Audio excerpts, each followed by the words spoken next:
નમસ્કાર દર્શક મિત્રો, સત્યમેવ જયતે લાઈવ ન્યૂઝમાં આપનું સ્વાગત છે।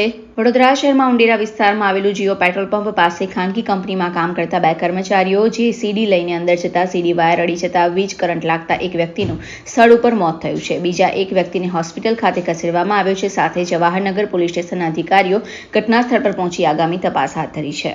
મને જે માહિતી મળી કે બે જણા ઇલેક્ટ્રિક કરંટ લાગવાથી શોક લાગવાથી અકસ્માત થયેલો છે।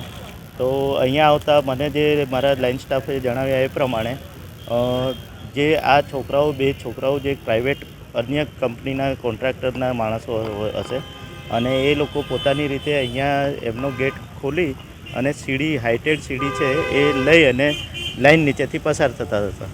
એ દરમિયાન એ જે સીડી છે એ ઉપર ટચ થઈ ગયેલી જણાય છે અને એના કારણે બંનેને ઇલેક્ટ્રિક કરંટ ભારે લાગેલો છે। કેટલા જણ ગંભીર છે અને એક જણની માહિતી એવી છે કે એને હોસ્પિટલ લઈ ગયા છે, એ થોડા ક્રિટિકલ છે અને એકનું મૃત થયેલું છે। બંને ક્યાંના રહેવાસી છે?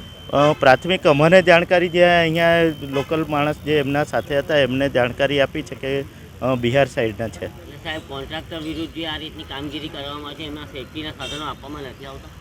આ અમારા કોન્ટ્રાક્ટર જ છે જ નહીં, આ અલગ કંપની જે કોઈ પાછળ કામ કરે છે એના છે, એટલે અમને એ ખબર નથી કે એમણે શું કર્યું છે। સેફટીના સાધનો ના આપવાને કારણે આ બનાવ બન્યો એવું લાગી શકે?